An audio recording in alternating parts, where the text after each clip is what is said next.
Hello everyone, welcome to Okul India के सबसे affordable learning platform में आप सभी लोगों का एक बार फिर से बहुत बहुत स्वागत है। 24 जुलाई 2026 फ्राइडे यानी शुक्रवार का दिन और द इंडियन एक्सप्रेस की डेली न्यूज़ एनालिसिस के साथ मैं शांतनु सनवाल एक बार फिर से आपके सामने हाजिर हूँ। तो आज बेसिकली हम लोग ये कुछ आर्टिकल्स हैं जो डिस्कस करेंगे। इसमें से एक दो आर्टिकल्स जो हैं वो कल के भी हैं, वो भी हमें थोड़ा सा देखने हैं। तो चलिए आज के पहले न्यूज़पेपर से स्टार्ट करते हैं, फिर आर्टिकल्स पर चलेंगे। तो ये आज का फ्रंट पेज है न्यूज़पेपर का और इसमें ये जो पूरा का पूरा इशू चल रहा है ना, ये पेपर लीक और इसको लेकर जो प्रोटेस्ट चल रहा है, साथ ही साथ सोनम वांगचुक जो है वो उनका जो हंगर स्ट्राइक चल रहा है, तो इन सब चीज़ों को लेकर यहाँ पर कुछ डेवलपमेंट्स हुए हैं। ठीक है, यहाँ पर प्रधानमंत्री मोदी ने जो है वो ये कहा है कि फास्ट ट्रैक कोर्ट्स जो है वो बनाए जाएंगे। ठीक है ना, जो एग्ज़ाम लीक के गिल्टी हैं या जो दोषी हैं उनको सज़ा देने के लिए फास्ट ट्रैक कोर्ट्स बनाए जाएंगे। और उसके बाद कल देर रात प्रधानमंत्री मोदी ने एक वीडियो जो है वो जारी किया है, अपना एक वीडियो संदेश जारी किया है और जिसमें ये कहा है कि वो एक नया कानून, ठीक है, एग्ज़ाम लीक को लेकर, पेपर लीक को लेकर एक नया कानून का ड्राफ्ट बना रहे हैं। साथ ही साथ आज यानी कि फ्राइडे के दिन जो है कैबिनेट के सामने वो डिस्कस किया जाएगा और ये बताया गया है कि मंडे को, जब से इस बार का जो पार्लियामेंट का भी मानसून सेशन चल रहा है उसका जो सेकेंड वीक है वो शुरू होगा, तो उसके बाद उस बिल को जो है वो संसद में इसी सत्र में लाके पास कराने का प्रयास भी कराया जाएगा। ठीक है, तो यहाँ पर ये बातें बोली गई हैं।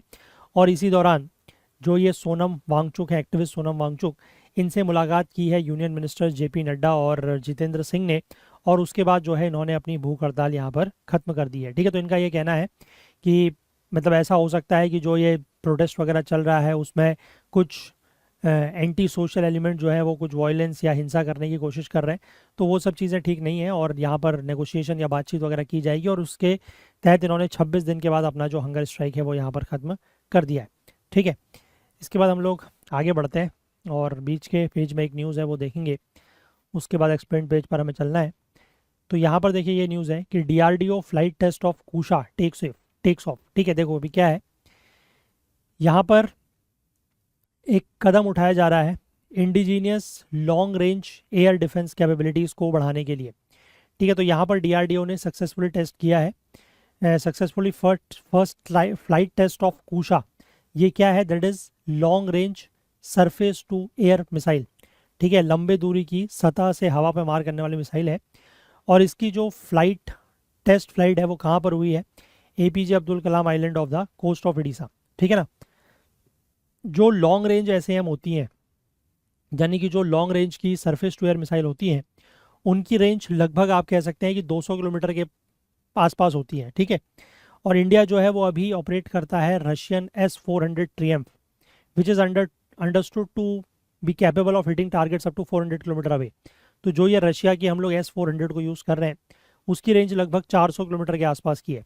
ठीक है, अब यहाँ पर ये लिखा गया है कि ये जो मेडन टेस्ट किया गया, जो पहला टेस्ट किया गया, this was conducted against an electronic target simulating a high speed high altitude aerial threat. मतलब जैसे कि काफ़ी ऊंचाई वाले एरिया में, है ना, हाई स्पीड में चलता हुआ कोई खतरा है ना, तो उस तरीके का इन्होंने एक इलेक्ट्रॉनिक टारगेट बनाया था, उसको सिमुलेट करते हुए और उसके ऊपर ये टेस्ट करा गया है। ठीक है, which the missile successfully intercepted, और उसको इस मिसाइल ने सक्सेसफुली इंटरसेप्ट कर लिया है। ठीक है, अब ये डीआरडीओ जो है इस प्रोजेक्ट कूशा को काफ़ी लंबे समय से डेवलप कर रहा है in an indigenous long range SAM system. ठीक है, इंडिजीनियस बनाने की कोशिश की जा रही है और ये इसलिए है ताकि जो हमारे स्ट्रेटेजिक मिलिट्री और सिविलियन एसेट्स हैं, ठीक है, और जो हमारे इंफ्रास्ट्रक्चर हैं उसको हम एरियल थ्रेट से क्या कर सकें, बचा सकें।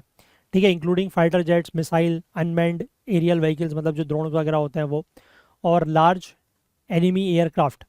ठीक है, with a wide range and altitude envelope, मतलब इन सब चीज़ों को हम, मतलब कि इन सब चीज़ों को, चाहे वो फाइटर जेट्स हों, चाहे मिसाइल्स हों, चाहे यूएवीज हों या फिर लार्ज एनिमी एयरक्राफ्ट, ठीक है, इन सबको हम क्या कर सकें, हम इनका मतलब इनको बचा सकें। ठीक है ना, समझ रहे हैं बात, इन सबको हम, जो इनको होने वाले खतरे हैं उनसे हम बचा सकते हैं।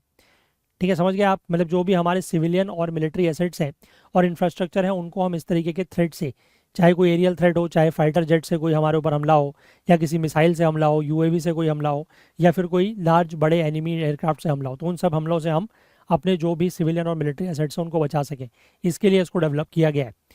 ठीक है, इसमें जितने भी system, all weapon system elements including missiles, radars, command and control centres, ये सारे के सारे जो हैं वो डीआरडीओ लेबोरेटरीज और इंडस्ट्री पार्टनर्स ने मिलके बनाए हैं। मतलब आप ये कह सकते हैं कि पूरी तरीके से ये इंडिजीनियस है। ठीक है, इसके बाद ये लिखा गया है कि पिछले साल डीआरडीओ ने successfully conducted maiden flight test of the integrated air defence weapon system IADWS। इसका जो है वो पिछले साल इन्होंने टेस्ट किया था, सक्सेसफुल टेस्ट किया था। ये एक multi layered air defence system है which comprising of all indigenous quick reaction surface to air missiles. मतलब इसमें क्या क्या है, quick reaction surface to air missiles, advanced very short range air defence systems, ये missiles VSHORADS, and high power laser based directed energy weapons. ठीक है, इन सबको मिला के जो है this is our integrated air defence weapon system. ठीक है, टुगेदर कूशा और IADWS जो है they are understood to be major step towards bringing India closer towards developing a home grown nation wide security shield from multi domain enemy attacks under mission Sudarshan Chakra in the next 10 years. तो मतलब ये दोनों हैं project कूशा और ये IADWS, ये मिल के basically क्या करेंगे कि हमारे जो मतलब ये हमारा एक home grown nation wide security shield हम बना रहे हैं ताकि मल्टी डोमेन एनिमी अटैक से हम खुद को बचा सकें। ठीक है, और ये काम करा जा रहा है अंदर मिशन सुदर्शन चक्र और अगले 10 सालों में ये चीज़ की जाएगी। ठीक है बात, चलो आगे बढ़ते हैं। एक्सप्लेन पेज पर हमें 3 आर्टिकल देखने हैं आई थिंक, है ना। तो देखो पहला आर्टिकल ये है कि how submarine hunter Malvan will help shield India's coast line. ठीक है, देखो इंडियन नेवी ने वेडनेसडे यानी कि परसों कमीशन किया है INS Malvan, it's second Mahi class anti submarine warfare shallow water craft. ठीक है, क्या है ये, एंटी सबमरीन। ठीक है, anti submarine warfare shallow water craft. Shallow water craft मतलब समझ सकते हैं कि कम पानी में चलने वाला। ठीक है, और ये कौन सी क्लास है, दैट इज माही क्लास। ठीक है, ASW SWC is an specialised class of warship in India that is designed for, मैंने बताया, anti submarine and patrolling operations along the littoral zone. Littoral zone मतलब जहाँ पर पानी कम होता है। ठीक है, shallow maritime zone near the shore, जो कि स्ट्रेटेजिकली और इकोनॉमिकली काफ़ी क्रिटिकल होता है। तो ऐसे एरिया के लिए उसको बनाया गया है। ठीक है, और देश जो हैं वो भी इस तरीके के लिटोरल क्राफ्ट यानी कि शैलो वाटर में चलने वाले जो जहाज वगैरह हैं उनको डिप्लॉय करते हैं, लेकिन उनके नाम जो है वो अलग अलग हैं। ठीक है, अब जो ये क्राफ्ट और इसके जो क्रेस्ट हैं उसकी बात करें तो मैंने आपको बताया कि ये माहे क्लास वेसल्स। ठीक है, माहे क्लास में टोटल 8 वेसल्स बनने हैं, उसमें से ये सेकंड है और इसको बनाया गया है Cochin shipyard limited CSL Kochi के द्वारा। और ये बेसिकली जो टोटल 16th है ना, 16 बनने हैं under construction by CSL and Garden Reach ship builders and engineers Kolkata, उसमें ये 6th है। ठीक है, INS क्लास का जो पहला शिप था दैट इज INS माहे, इसको कमीशन किया गया पिछले साल नवंबर के महीने में। ठीक है, इस शिप को अपना नाम जो है वो मिलता है from the coastal town of Malvan in Maharashtra. ये एक ऐसा रीजन है which is synonymous with maritime vision and legacy of Chhatrapati Shivaji. ठीक है, छत्रपति महाराज शिवाजी महाराज की ये लीगेसी से जुड़ा हुआ ये नाम है, तो उसके नाम पर इसका नाम पड़ा है। ठीक है, INS मालवन जो है दैट क्रेस्ट द बियर्स, इसका जो क्रेस्ट है उसमें लिखा हुआ है बाघ नख। ठीक है, दैट इज वाघ नख। ये ट्रिब्यूट है to the tiger claw weapon associated with Shivaji, Shivaji से जुड़ा हुआ एक वेपन है। ठीक है, उसको ये ट्रिब्यूट करता है and this is meant to symbolise courage. ठीक है, ये करेज सिंबलाइज करता है, ऑडेसिटी, एजिलिटी, इनको सिंबलाइज करता है। The waves on the bagh nakh crest reflect the vast sea surrounding the coast. ठीक है, vast sea surrounding the coast उसको ये रिफ्लेक्ट करता है। जो इसका जो शिप का मोटो है that is silent claws, it also reflects the crest embody lethality stealth and the ability to strike the adversary swiftly. ठीक है, यानी कि ये इसमें लीथल भी है, काफ़ी ज़्यादा स्टील्थ प्रॉपर्टीज़ भी हैं और ये एडवर्सरी को भी काफ़ी स्विफ्टली स्ट्राइक कर सकता है। इसकी स्ट्रेटेजिक इंपॉर्टेंस की अगर हम बात करें तो SWC का जो फ्लीट है that significantly enhances the navy's ability to secure the coast line against under water threats. ठीक है, अंडर वाटर थ्रेट्स माने कि जो इससे क्या बोलते हैं सबमरीन वगैरह से जो थ्रेट है हमारी कोस्ट लाइन को, उसके अगेंस्ट ये हमारी एबिलिटी को इम्प्रूव करता है। और इसको ऐसे ही डिज़ाइन किया गया है कि ये शैलो वाटर्स में ऑपरेट करेगा। ठीक है, तो these vessels fill a long standing capability gap by detecting and countering stealthy diesel electric submarines that larger surface vessels can't effectively pursue. ठीक है, तो इसमें बेसिकली ऐसा ही बनाया गया है कि जो मतलब लार्ज वेसल जिसको नहीं कर सकते हैं, ठीक है ना, ये उसको काउंटर करने के लिए बनाया गया है। इनका जो लो ड्रॉट है, लो ड्रॉट मतलब इनको कम पानी की ज़रूरत है। ठीक है, इनके हल को ऑपरेट करने के लिए इनका जो सोनार सिस्टम है वो काफ़ी एडवांस्ड है और इनकी जो मैन्योरेबिलिटी है वो भी काफ़ी ज़्यादा है। ठीक है, तो ये बेसिकली हार्बर्स, अप्रोचेस और सी लेन्स, ऑफशोर एनर्जी इंस्टॉलेशंस और जो की नेवल बेसेस हैं उनको प्रोटेक्ट करने के लिए ये एकदम सूटेबल है। ठीक है, इसकी जो कमिश्निंग सेरेमनी हुई है वेडनेसडे को एट कारवर इन कर्नाटका, उसमें जो चीफ ऑफ एयर स्टाफ हैं that is air chief marshal AP Singh, इनका ये कहना है, इन्होंने इस बात को इम्पोर्टेंस को से मतलब इसके सेफ गार्ड को इसकी जो इंपॉर्टेंस है उसको एम्फोसाइज किया है कि safe guarding the sea lines of communication to ensure uninterrupted maritime tradeable global uncertainties. ठीक है, ग्लोबल अनसर्टेनिटीज़ या वैश्विक अनिश्चितताओं के दौर में जो मैरीटाइम ट्रेड है वो अनइंटरप्टेड तरीके से जारी रहे, उसको इंश्योर करने के लिए ये कहा गया है कि हमने अपनी सी लाइन्स को सेफ गार्ड करना ज़रूरी है।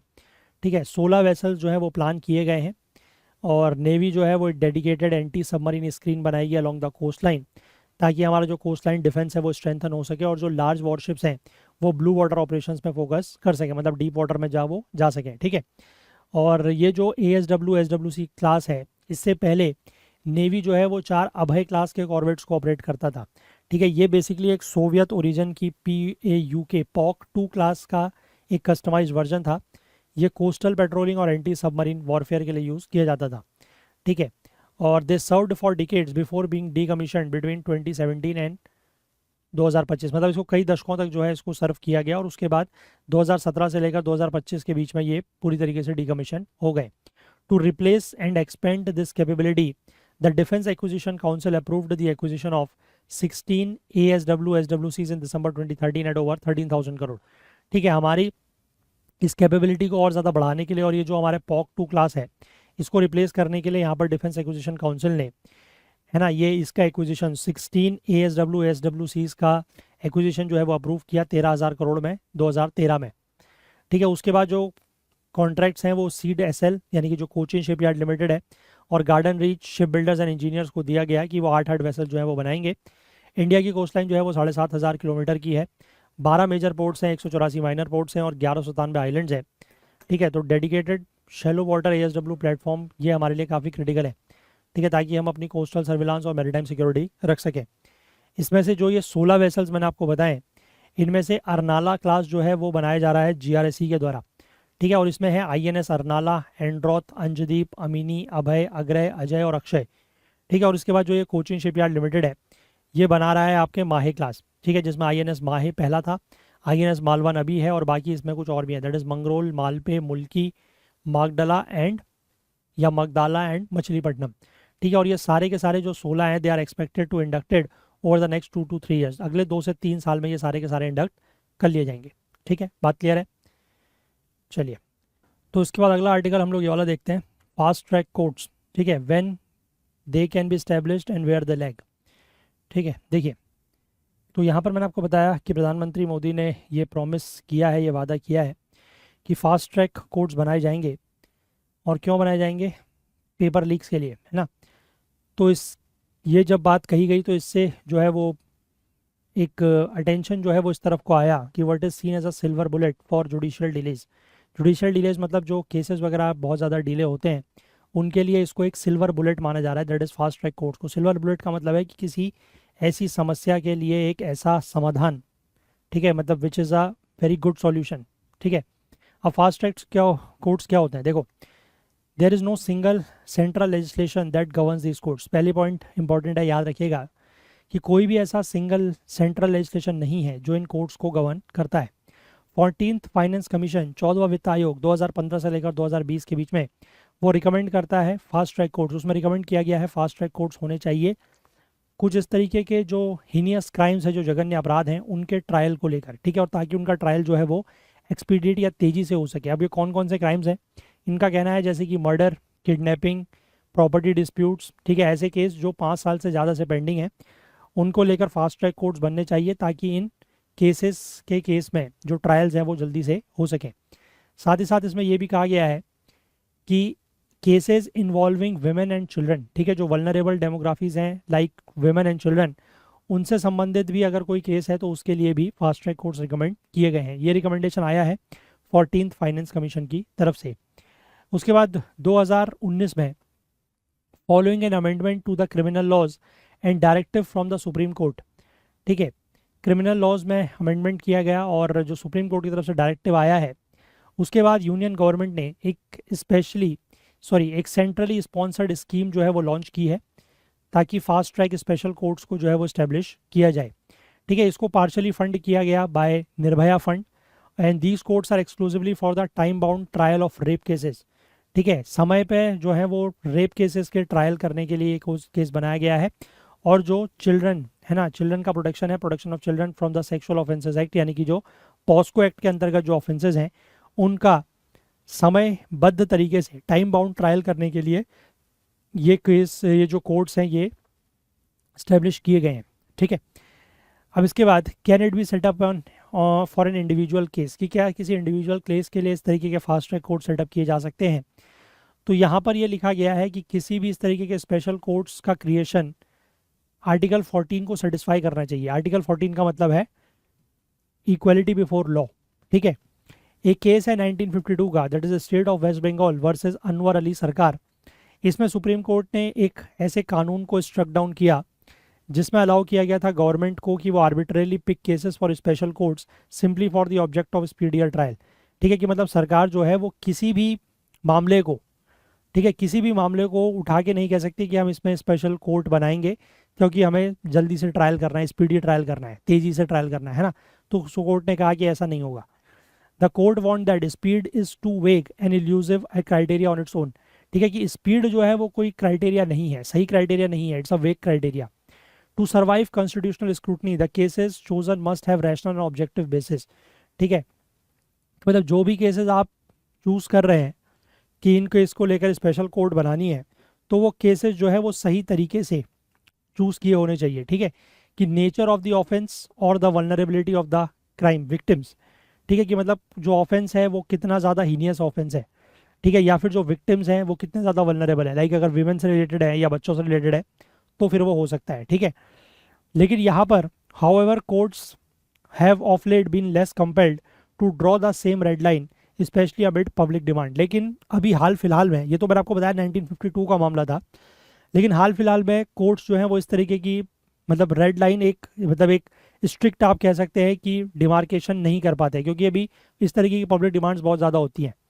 ठीक है, जैसे कि यहाँ पर सुप्रीम कोर्ट ने ही सरकार को डायरेक्शन दिया था कि वो एक स्पेशल कोर्ट इस्टेब्लिश करें है 2G केस को हैंडल करने के लिए ताकि उसमें डे टू डे ट्रायल हो सके। ठीक है, अब ये देखने वाली बात होगी कि क्या जो ये नीट केस का मामला चल रहा है जिसकी सुनवाई अभी दिल्ली कोर्ट में हो रही है, कि क्या ये किसी स्पेशल कोर्ट या स्पेशल अदालत को भेजा जाएगा बाय द गवर्नमेंट या फिर कोर्ट ऑर्डर के थ्रू।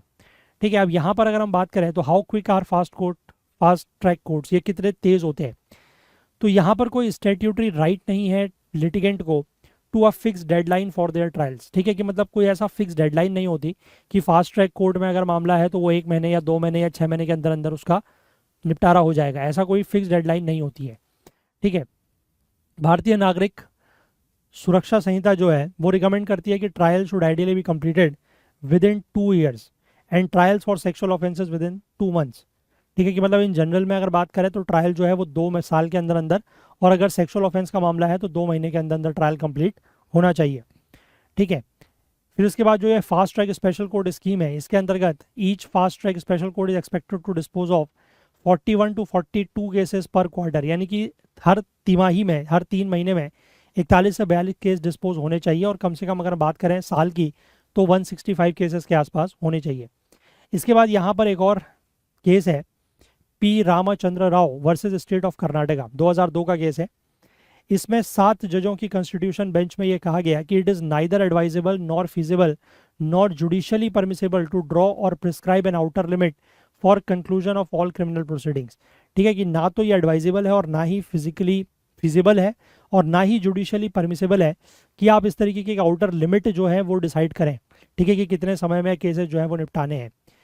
तो अभी तक अगर हम इन फास्ट ट्रैक कोर्ट्स की अगर परफॉर्मेंस को देखें तो जनवरी की अगर हम बात करें तो लगभग 862 regular fast track courts were functioning across 21 states and union territories, और इनके साथ साथ 774 फास्ट ट्रैक स्पेशल कोर्ट्स, ठीक है, जिसमें से 398 एक्सक्लूसिवली पॉक्सो कोर्ट्स हैं, ये 29 स्टेट्स और यूटीज में चल रही हैं। इनका जो डिस्पोजल रेट है स्पेशल कोर्ट्स के लिए अगर हम बात करें तो 96% के आसपास है।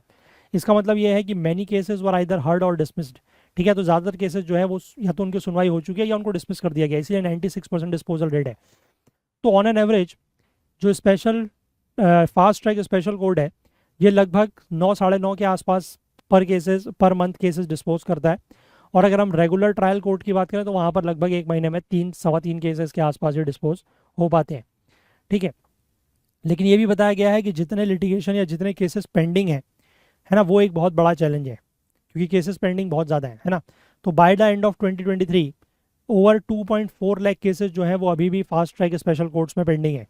2016 में लोकसभा में एक जवाब में ministry of law and justice ने यह कहा कि delays in disposal are caused by many factors. ठीक है, कि केसेस को डिस्पोज करने में जो डिले होता है उसके पीछे कई सारे फैक्टर्स जो है वो रिस्पॉन्सिबल है, जिसमें include availability of physical infrastructure. ठीक है, फिजिकल इंफ्रास्ट्रक्चर की अवेलेबिलिटी में कभी इशू हो सकता है, या जो फैक्ट्स की कॉम्प्लेक्सिटी है वो हो सकती है, या जो जांच की जा रही है उसकी क्वालिटी की बात भी की है। ठीक है, एविडेंस के नेचर की बात की है। इसके बाद जितने भी स्टेक होल्डर्स हैं, चाहे वो बार हो, चाहे इन्वेस्टिगेशन एजेंसीज हो, लीगल रिप्रेजेंटेशन हो, फॉरेंसिक सपोर्ट हो, विटनेस, लिटिगेंट्स, है ना, इन सब का आपस में कोऑपरेशन या फिर प्रॉपर एप्लीकेशन ऑफ रूल्स। ठीक है, तो इन सब चीज़ों की वजह से भी डिले होता है, ऐसा यहाँ पर ministry of law and justice की तरफ से पार्लियामेंट में एक जवाब में कहा गया है। ठीक है, तो आई होप आप बात समझ गए about the fast track courts. चलिए, इसके बाद एक आर्टिकल यहाँ पर और है, इसको भी हम लोग देख लेते हैं। The many benefits of replacing paper currency notes with durable plastic ones. अब ये बात क्यों सामने आई है, क्योंकि पिछले हफ्ते आरबीआई की एक सब्सिडरी है, उसने एक टेंडर निकाला। ठीक है, और उस टेंडर में क्या कहा गया है कि सेंट्रल बैंक की इंटेंशन है कि to go ahead with a trial of plastic notes. ठीक है, प्लास्टिक नोट्स जो है वो जारी किए जाएंगे, उनका ट्रायल किया जाएगा। और इस तरीके का एक बार पहले भी अनाउंस हो चुका है 15 साल पहले। ठीक है, तो यहाँ पर जो भारतीय रिजर्व बैंक के नोट मुद्रण प्राइवेट लिमिटेड, इसका टेंडर निकला है। इसमें इनवाइट किया गया है bid for 3.4 crore polymer sheets that are to be use to print currency notes. ठीक है, 3.4 करोड़ पॉलीमर शीट्स के लिए टेंडर निकाला गया है, क्योंकि इन्हीं पॉलीमर शीट्स के ऊपर जो है वो प्रिंटेड नोट्स, करेंसी नोट जो है वो प्रिंट किए जाएंगे। ठीक है, these aren't just any old plastic sheets but have specialised security feature. ठीक है, ये कोई ऐसे ही मतलब नॉर्मल प्लास्टिक शीट्स नहीं है, इनमें स्पेशलाइज्ड सिक्योरिटी फीचर्स हैं। और टेंडर में ये कहा गया है कि 3.4 करोड़ शीट्स जो है वो तो अभी इमीडिएट ज़रूरत है ना। और once field trials are successful, तो ये जो है Bharatiya reserve bank note Mudran private limited, ये फिर और ज़्यादा क्वांटिटीज़ खरीदेगी अगर फील्ड ट्रायल सक्सेसफुल हो जाता है तो। ठीक है, इसके बाद 2012 में मैंने आपको बताया कि इस तरीके का ट्रायल किया गया था। सितंबर 2009 में आरबीआई ने ये कहा था कि 100 crore pieces of 10 rupees notes, ठीक है, उसके लिए जो है वो बिड इनवाइट की गई थी, टेंडर निकाले गए थे। और इन नोट्स को जो है वो इंट्रोड्यूस किया गया था फील्ड ट्रायल के लिए कोच्चि, मैसूरू, शिमला, जयपुर और भुवनेश्वर में। ठीक है, अलग अलग क्लाइमेटिक कंडीशंस में किया गया था, ताकि वो इन नोट्स की जो रेजिलियंस है उसको टेस्ट कर सकें। ठीक है, हालांकि ट्रायल जो है उसका कोई बहुत ज़्यादा फायदा देखने को नहीं मिला। Though we had invested a trial of plastic notes in 2013 12 and 13, it remained a plan only. ठीक है, वो सिर्फ प्लान ही रह पाया उस समय। No decision had then been taken to proceed with the procurement. ठीक है, तो इसलिए फिर कोई प्रोक्योरमेंट के लिए भी कोई डिसीजन आगे नहीं बढ़ सका। इसके बाद 2014-15 की रिपोर्ट में आरबीआई का ये कहना था कि while 10 rupees plastic notes were technically evaluated, certain technical infirmities emerged and the process would not be taken further. ठीक है, कि मतलब उन्होंने उसको टेक्निकली इवेल्युएट तो किया, लेकिन कुछ ऐसी टेक्निकल इन्फॉर्मिटीज़ थी जिसकी वजह से प्रोसेस को आगे नहीं बढ़ाया जा सका। इसके बाद इस तरीके के प्लास्टिक बैंक नोट्स की अगर हम बात करें तो ऑस्ट्रेलिया में जारी हुए हैं पहली बार 1988 में, और आज 50 से ज़्यादा देशों में इस तरीके के प्लास्टिक नोट्स यूज़ किए जाते हैं, जैसे कि यूके, कनाडा, न्यूजीलैंड, हमारे कुछ नेबरिंग कंट्रीज़ भी हैं जैसे कि थाईलैंड, वियतनाम, मलेशिया, सिंगापुर, वहाँ पर भी इस तरीके की प्लास्टिक करेंसी यूज़ होती है। हालांकि एक्सक्लूसिवली नहीं है, मतलब पेपर करेंसी भी है, उसके साथ साथ प्लास्टिक करेंसी भी यूज़ की जाती है। अब यहाँ पर ये कहा जा रहा है कि ये जो प्लास्टिक करेंसी है ये बेटर है एनवायरनमेंट के लिए। ठीक है, तो इसका सबसे बड़ा जो एडवांटेज है पेपर नोट्स के कंपैरिजन में वो ये है कि they are far more durable. ठीक है, यानी कि ये जितने हमारे जो पेपर करेंसी नोट्स हैं उसके मुकाबले 2 से 6 गुना तक ज़्यादा ये रह सकते हैं, लास्ट कर सकते हैं। ठीक है, हालांकि डिपेंडिंग ऑन द डिनोमिनेशन, क्योंकि जितनी छोटी डिनोमिनेशन का नोट होगा वो ज़्यादा फ्रिक्वेंटली हैंडल किया जाता है, तो उसकी लाइफ थोड़ा सा कम हो जाती है। ठीक है, अब लॉन्गर लाइफ होने से फ़ायदा क्या है, इसका मतलब ये है कि प्लास्टिक नोट जो है वो कम प्लास्टिक नोट्स मैन्युफैक्चर करने पड़ेंगे। ठीक है, साथ ही साथ ये है कि अगर कम प्लास्टिक नोट्स मैन्युफैक्चरिंग करने पड़ेंगे तो उससे रिलेटेड जो कॉस्ट है इन नोट्स को बनाने की वो भी कम हो जाएगी। हालांकि एक प्लास्टिक नोट्स को बनाने का जो खर्च है वो पेपर के नोट से ज़्यादा है। ठीक है, डिस्ट्रीब्यूटिंग दैम, डिस्ट्रॉइंग दैम, उन सब में भी जो है वो खर्चा थोड़ा सा कम हो जाएगा। ठीक है। इसके बाद 2013 की एक स्टडी में ये बताया गया है by the energy and resource institute, RBI की रिक्वेस्ट पे उन्होंने स्टडी की और उसमें ये पाया है कि अगर हम कॉटन बेस्ड नोट्स, मतलब जो पेपर नोट्स हैं, अगर उनको हम प्लास्टिक नोट से रिप्लेस करते हैं तो इसका एनवायरमेंटल के ऊपर बहुत सिग्निफिकेंट बेनिफिट होगा। ठीक है, पॉलीमर और प्लास्टिक बैंक नोट्स और उससे बनने वाला जो वेस्ट है, मतलब इसके प्रोडक्शन से जो वेस्ट बनेगा उसको हम रिसाइकिल कर सकते हैं इनटू यूजफुल प्लास्टिक प्रोडक्ट, जैसे कि कंपोस्ट बिन्स वगैरह में। ठीक है, रिसाइकलिंग भी की जा सकती है, ऐसा इनका कहना है। ठीक है, प्लम्बिंग फिटिंग्स बना सकते हैं, अदर हाउस होल्ड और इंडस्ट्रियल प्रोडक्ट उससे बना सकते हैं। जो बेस मटेरियल है पॉलीमर का वो एक नॉन रिन्यूएबल सोर्स है। ठीक है, वो हालांकि रिन्यूएबल नहीं है लेकिन उसकी रिसाइक्लेबिलिटी होने की वजह से उसको आप एक बार से ज़्यादा इस्तेमाल कर सकते हैं। ठीक है, इसके बाद यहाँ पर लिखा गया है कि पिछले 3 सालों में हर 4 नोट्स जो आरबीआई बनाता है, ठीक है, उसमें उसके बदले उसको 3 सॉइल्ड नोट्स जो हैं वो डिस्ट्रॉय करने पड़ते हैं।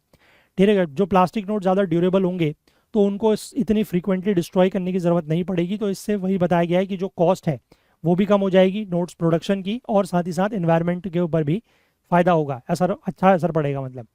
ठीक है, हर साल आरबीआई जो है वो करेंसी नोट्स प्रिंट्स करने के लिए करोड्स ऑफ रुपीस खर्च करती है, थाउजेंड्स ऑफ करोड्स। ठीक है, पिछले दशक की अगर हम बात करें तो 26,000 करोड़ नोट्स छापने के लिए 52,000 करोड़ रुपए जो है इनको खर्च करने पड़े। ठीक है, ये बहुत बड़ी रकम है आरबीआई के लिए। और जो टोटल एक्सपेंडिचर है आरबीआई का, उसका 15 से 44% खर्चा इसी में जाता है, प्रोविजन को अगर हटा दे तो। प्रोविजन बेसिकली वो होता है कि जो बैड लोन्स वगैरह होते हैं कंपनी मतलब बैंक में, ठीक है, उनको मैनेज करने के लिए जो पैसा अलग से रखा जाता है, that is known as provisions. ठीक है, फिर इसके सिक्योरिटी एडवांटेज भी बताए गए हैं। एक यूके की फर्म है डेला रुई, उसका कहना है ये सप्लाई करती है bank notes to over half of all the central banks. इनका कहना है कि प्लास्टिक नोट जो है वो ज़्यादा सिक्योर हैं, क्योंकि ज़्यादातर जो जाली नोट या काउंटरफीट नोट्स बनाए जाते हैं वो पेपर पर बनाए जाते हैं। ठीक है, तो इसलिए ये ज़्यादा सिक्योर्ड भी हैं। तो इसीलिए काउंटरफीट रेट्स में fall in countries where currency notes are made of polymer. तो इसलिए ऐसे देशों में जहाँ पर प्लास्टिक या पॉलीमर के बने हुए नोट्स चल रहे हैं, वहाँ पर इस तरीके के काउंटरफीट का भी जो प्रॉब्लम है वो कम हो जाएगा या कम हो रहा है। ठीक है, इंडिया में अगर हम बात करें तो काउंटरफीट नोट जो है 2025-26 में लगभग 2.3 लाख है, मतलब इतने नोट्स। ठीक है, जो कि संख्या 2024-25 में 2.17 लाख थी, तो बढ़ गया मतलब। इसके बाद यहाँ पर यह बोला गया है कि despite all the positive of plastic notes one issue remains. वो इशू ये है कि द पॉसिबिलिटी दैट इंडिया में end up having to import the sheets that are use to print bank notes. ठीक है, ये हो सकता है कि इंडिया को जो ये शीट्स हैं जिससे बैंक नोट्स प्रिंट करने हैं वो इम्पोर्ट करने पड़े। हालांकि इन टेंडर्स में एक्सप्रेसिटली ये कहा गया है कि बिडर्स को ये इंश्योर करना होगा, मतलब जो भी इस टेंडर के लिए अप्लाई करेंगे उनको ये इंश्योर करना होगा कि उनके जो ऑपरेशन है पाकिस्तान और चाइना में, if any, must be suitably firewalled from those in India. ठीक है, कि अगर उन बिडर्स के कोई भी ऑपरेशन पाकिस्तान और चाइना में भी चलते हैं तो उनको अपने इंडिया के बिजनेस से उनको पूरी तरीके से अलग रखना होगा। ठीक है, depending on a foreign entity for your legal tender is a vulnerability, क्योंकि लीगल टेंडर एक वल्नरेबल चीज़ है, अगर पाकिस्तान से या चाइना से आता है तो फिर वो इशू हो सकता है। ठीक है, but this is wouldn't be a first. The RBI has gradually reduced is import of paper and ink needed to make notes. ठीक है, आरबीआई ने जो पेपर और इंक की ज़रूरत पड़ती है ना, जो पेपर नोट करेंसी छापते हैं उसके लिए, उसके इम्पोर्ट पे भी आरबीआई ने कमी करी है। कैसे?